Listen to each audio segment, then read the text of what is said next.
El centro de la Tierra es una enorme bola de hierro, el núcleo. Una capa externa de hierro fundido se arremolina cubriendo el núcleo. Le sigue el manto, roca caliente en lento movimiento de 3.000 kilómetros de espesor. La superficie es la corteza, rocas ya frías sobre las que vivimos. Con la tecnología que tenemos actualmente, ¿podríamos cavar un túnel hasta el centro de la Tierra? Si esto fuese posible, podríamos cerrar todas nuestras centrales eléctricas. Dispondríamos de energía ilimitada que jamás se acabaría. Sería gratis y no produciría contaminación. Además, podríamos eliminar residuos peligrosos en el incinerador más caliente del mundo.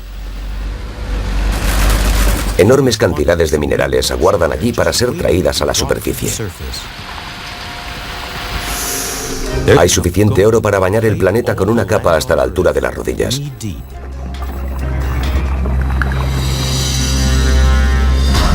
Quizás pudiésemos construir un medio de transporte de alta velocidad que atravesase la Tierra. Un tren subterráneo global. Pero no es tan fácil. Este túnel que une Inglaterra con Francia fue construido en 5 años. Solo tiene 50 kilómetros de largo. Al centro de la Tierra hay 6.400 kilómetros. ¿Y realmente querríamos ir allí? Si excavásemos hacia el centro de la Tierra, encontraríamos diferentes combinaciones de materiales, pero generalmente comenzaríamos en terrenos blandos. Luego pasaríamos a rocas, y al avanzar hacia mayores profundidades, la roca cambiaría sus características debido al efecto de la temperatura.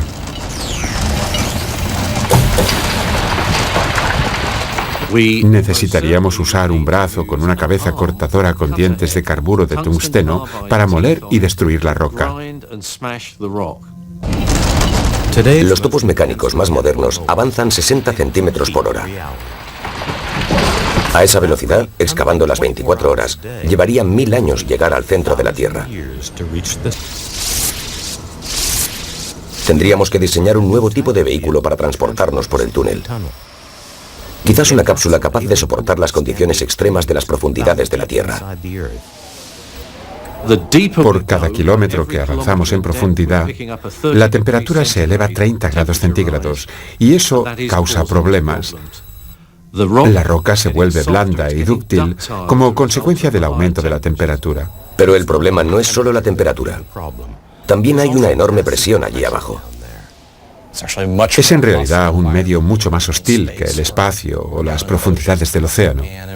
Y particularmente la presión es tal que no sabríamos cómo hacer un vehículo en el que se pueda estar sin ser aplastado. Tras algunos kilómetros de profundidad, la presión ya sería demasiado alta para una tecnología común. El diamante sería ciertamente el material más duro y permitiría soportar las presiones más altas. Lo que no queda claro es que se pueda fabricar todo un vehículo de diamante.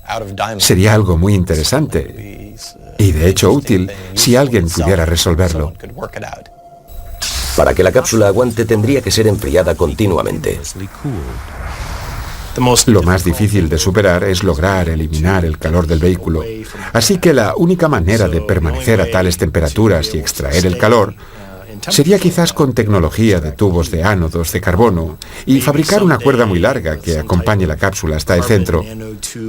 Y se podría bombear algún refrigerante que bajara miles de kilómetros o cuanto fuera necesario y extraer el calor de esa manera.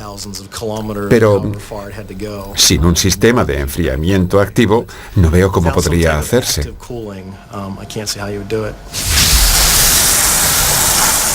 El mayor problema es el tiempo durante el cual la cápsula estaría expuesta al calor extremo.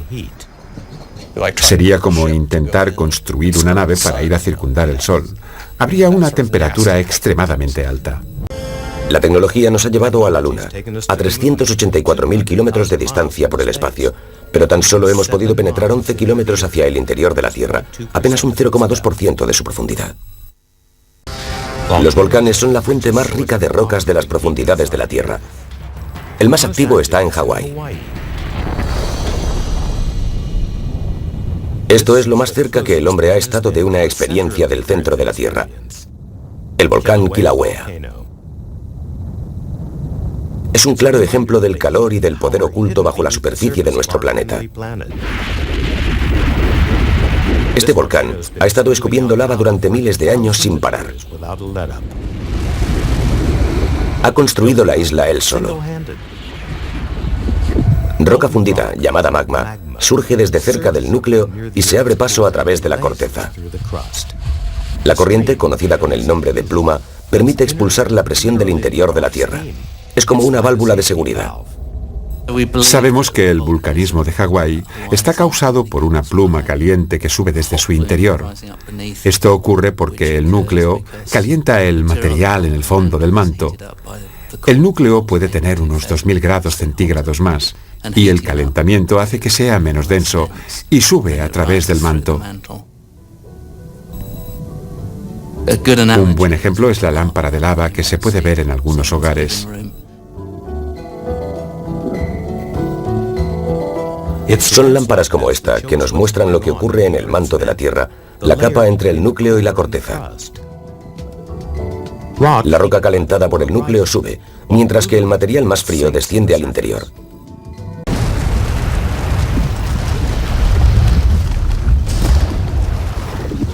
Predecir erupciones con exactitud es el objetivo de todo vulcanólogo. Recoger la información que necesitan para hacerlo significa acercarse muchísimo. Tim Elliott hace su labor a 13.000 kilómetros de distancia. Los geoquímicos solemos aparecer en escena cuando todo está ya frío y extraemos pequeños trozos. Para lo que eventualmente será una sofisticada pieza de análisis, Tim Elliott comienza moliendo la lava en una máquina que bien pudo haber diseñado Julio Verne.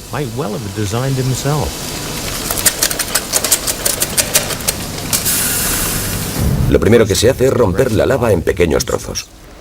Luego estos deben ser molidos hasta quedar un fino polvo.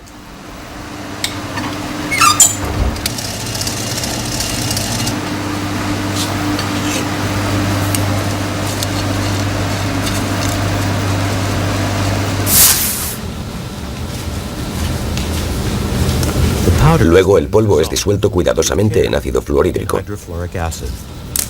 Disuelve todas las partes rocosas, dejando solo los elementos básicos. Estos son los que le interesan a Tim.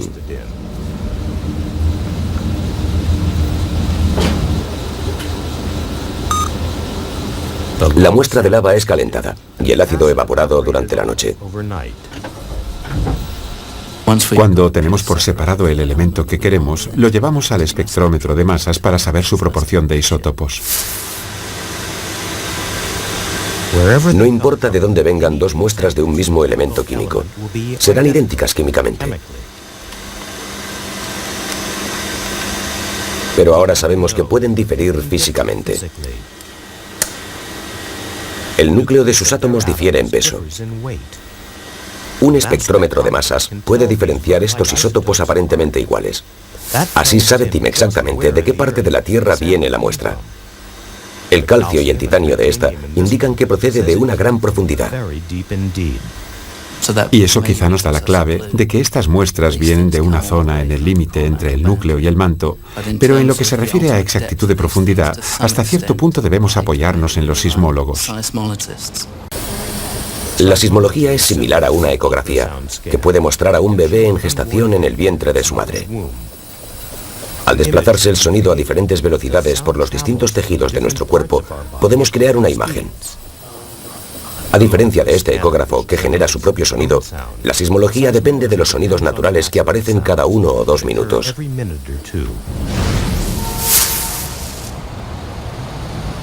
El sonido de los terremotos. Afortunadamente no percibimos la mayoría de ellos, pero en realidad hay 1 millón al año. Y nos hacen pensar acerca de lo que ocurre a miles de kilómetros debajo de nuestros pies. Lo que podemos ilustrar muy bien es el material que baja. En algunos casos podemos ver hasta el límite entre el núcleo y el manto, y esa información nos dice cómo se concentra la densidad en el centro y cómo cambia con la profundidad. La sismología nos dice que el manto tiene capas de roca de diferentes densidades. ¿Puede la geología decirnos más?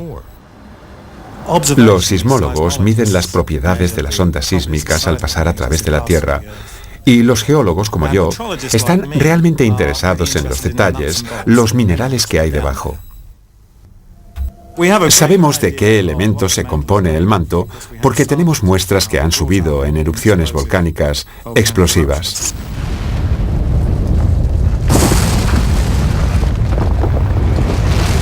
Ahora sabemos de dónde provienen.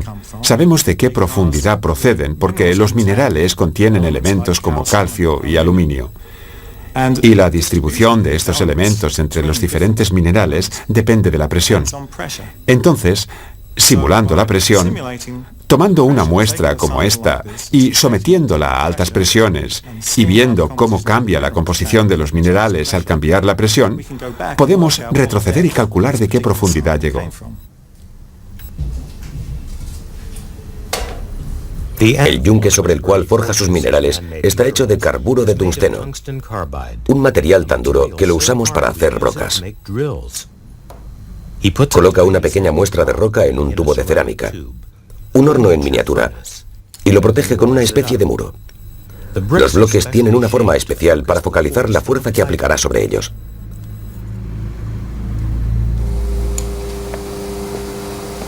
De esta manera se intenta imitar las enormes presiones existentes en la Tierra. A través de un periodo de 4 o 5 horas aumentamos la fuerza hasta unas 500 toneladas y luego aplicamos la corriente al horno en el centro del conjunto, de manera que se eleve la temperatura a 1700 grados centígrados. El geólogo espera el resultado tan ansiosamente como un cocinero. Si el calor y la temperatura son correctos, los elementos se fundirán en una copia exacta del mineral que están estudiando. Esto le dice de dónde llegó. En este caso, a 700 kilómetros de profundidad, la presión es 250.000 veces mayor que en la superficie.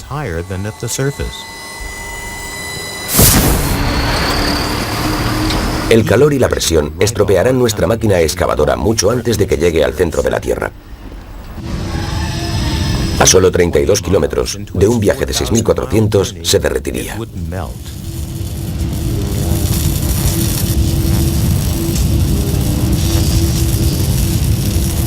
Pero si un día pudiéramos resolver estos problemas técnicos, habría una manera de enviar una cápsula a las profundidades del planeta.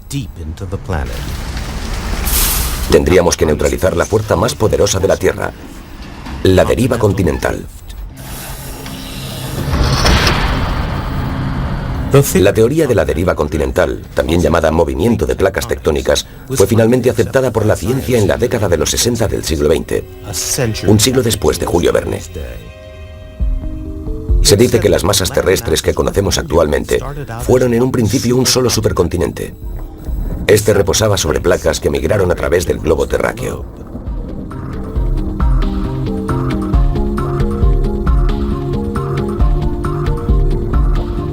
Pero las placas no se han detenido. Dentro de otros 20 millones de años, nuestro mundo se verá muy diferente. Y al proseguir su desplazamiento, causan caos. En Japón, más que en ningún lugar.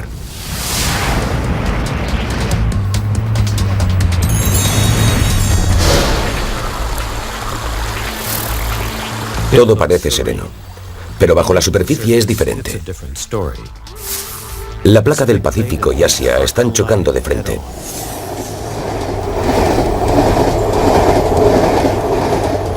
Debajo del paisaje de la foto, la placa del Pacífico está siendo empujada por debajo de Asia. Un proceso llamado subducción que hace de Japón un punto de mira, no solo para volcanes, sino también para terremotos. Para poder predecir mejor los temblores, debemos saber más sobre sus causas. Una cápsula diseñada para viajar al centro de la Tierra podría ayudar. Si no tuviésemos prisa, podríamos enterrarla en la placa del Pacífico y esperar algunos millones de años. Terminaría debajo de Japón, gracias a la deriva continental y la subducción. La roca en la que estacionamos la cápsula es sólida, pero está en movimiento. Y esto es lo que hace el manto. Fluye muy lentamente a razón de 1 centímetro por año. Pero como el cristal, si se golpea con un martillo, se rompe.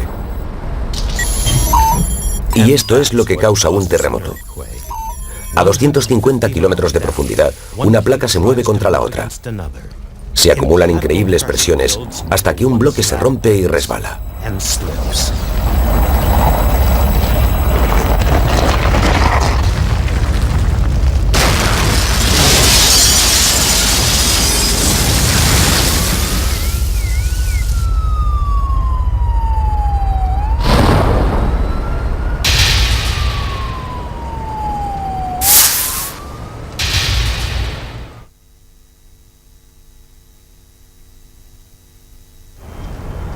Debido a sus cimientos inestables, Japón tiene una de las principales redes del mundo de sensores de terremotos. 1.700 micrófonos enterrados escuchan algún indicio de movimiento en la corteza y el manto.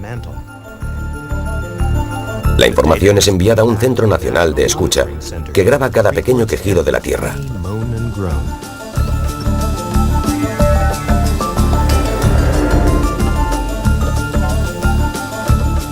Cada temblor, por pequeño que sea, es trazado en un mapa en 3 dimensiones. La misión es la de encontrar un patrón que pueda predecir futuros terremotos, porque Japón recibirá otro muy grande. Se espera aquí, en Tokio.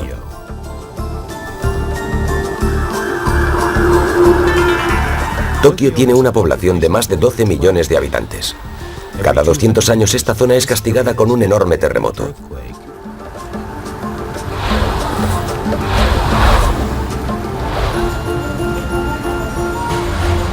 La ciudad está construida sobre una activa intersección en donde se encuentran 4 placas tectónicas. Las colisiones subterráneas no se detienen nunca. Por eso Japón es tan propenso a los temblores y es tan difícil predecirlos.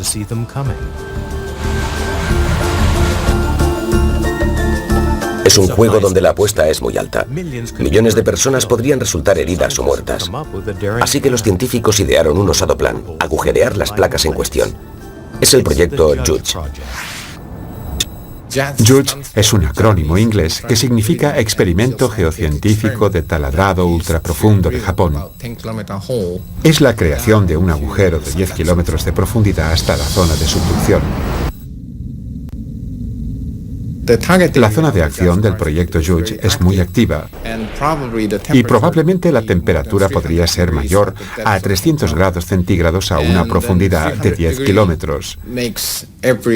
Y esto dificulta las operaciones de excavación. Y pasa lo mismo con nuestra cápsula. Necesitamos más tecnología para que aguante las altas presiones y temperaturas.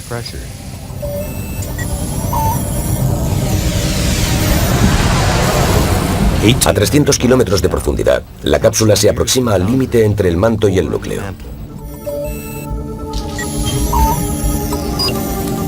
Las enormes temperaturas reinantes funden las placas aislantes de la cápsula.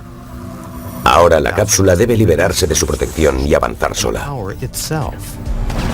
Por delante está el gigantesco núcleo metálico. Pero ¿por qué hay tanto metal en este lugar?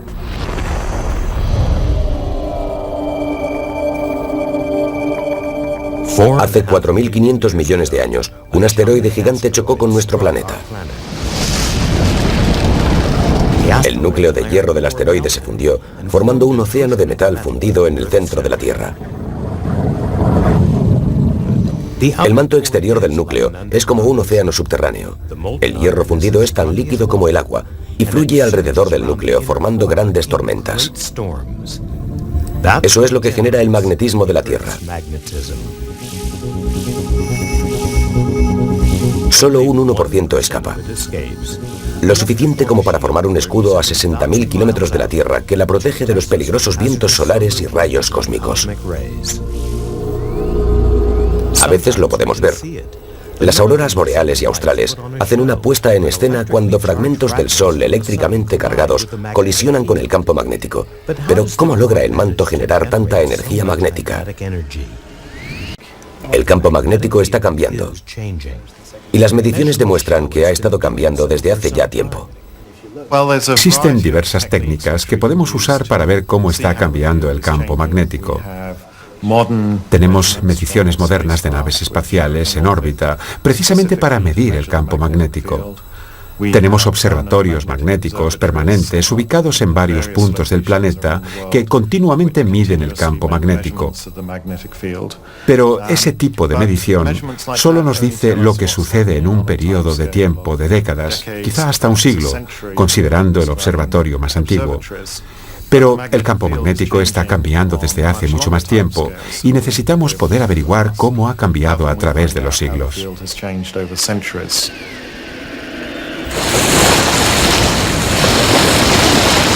Afortunadamente, los navegantes han dependido del campo magnético desde hace mucho tiempo y hemos aprendido mucho sobre sus variaciones mediante sus cartas náuticas.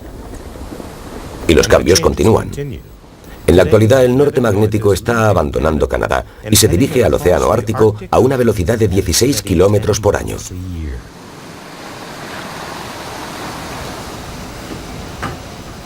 Pero una cosa es saber que los polos se están desplazando y otra muy diferente es saber por qué.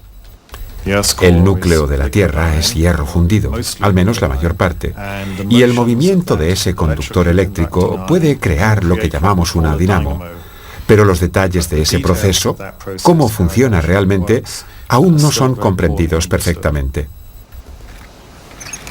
Para averiguar más, un equipo en la Universidad de Maryland está intentando reproducir el núcleo terrestre en un laboratorio.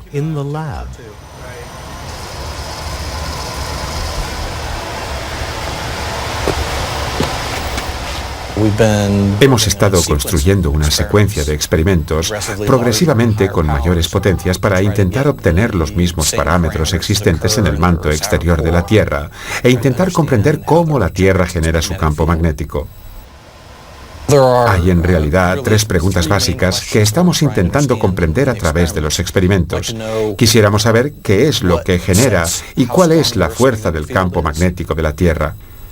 También quisiéramos comprender los terremotos, qué los causa y poder predecirlos. Por último, quisiéramos saber cuáles son los efectos de tener una dinamo en un planeta. Entonces, ¿por qué la Tierra tiene una y Venus no?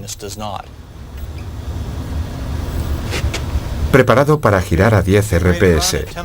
Listo. En el corazón de la dínamo de Dan Lathrop hay una esfera conteniendo sodio caliente. Eléctricamente el sodio se comporta como el hierro fundido, pero es 1000 grados más frío. Una hélice crea la turbulencia supuestamente causada por la rotación de la Tierra.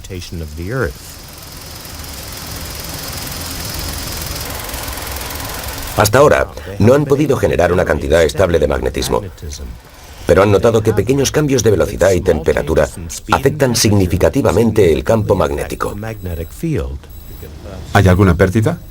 No hay ninguna hasta ahora. Podemos continuar. Bien. El próximo paso es construir un modelo más grande. Después de todo, el núcleo real de la Tierra tiene más de 6.000 kilómetros de diámetro. Basándonos en los resultados de nuestros sistemas actuales, que son como un balón de baloncesto, tenemos planes para un sistema mucho más grande, que sería una esfera de 3 metros de diámetro rellena con sodio líquido, unas 15 toneladas de metal. Pero se haría de la misma manera que los experimentos actuales, aunque con parámetros más cercanos a los que se supone que existen en el interior de la Tierra.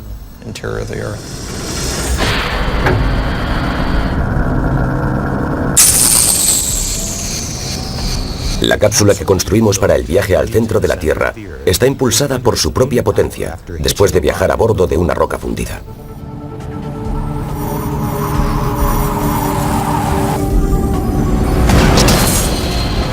Ha estado avanzando a través del manto exterior fundido durante 2.400 kilómetros. Ahora los sensores nos dicen que el viaje será mucho más duro.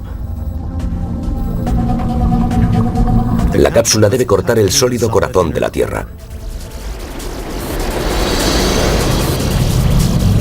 Es sólido debido a la enorme presión, 4 millones de veces mayor que en la superficie. Y 1.000 millones de amperios de electricidad fluyen entre los mantos.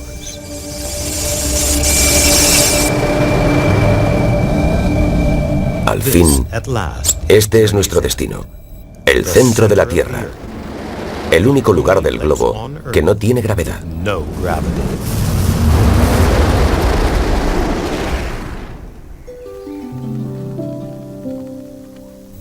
Pero para nosotros, como para Julio Verne, este viaje deberá seguir siendo fantasía. Al final de su viaje, Verne expulsó a sus exploradores, relativamente indemnes, por un volcán en erupción en el Mediterráneo.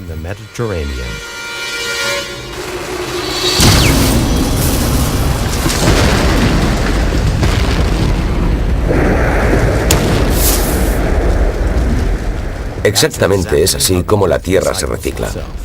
Las corrientes de convección en el manto transportan roca fundida a los conductos de los volcanes y la expulsan nuevamente a la superficie. Julio Verne dijo una vez que su mente estaba llena de ideas improbables. Pero lo que un hombre sea capaz de imaginar, otros serán capaces de hacerlo realidad. Si esto es así, quizás un día podremos viajar al centro de la Tierra.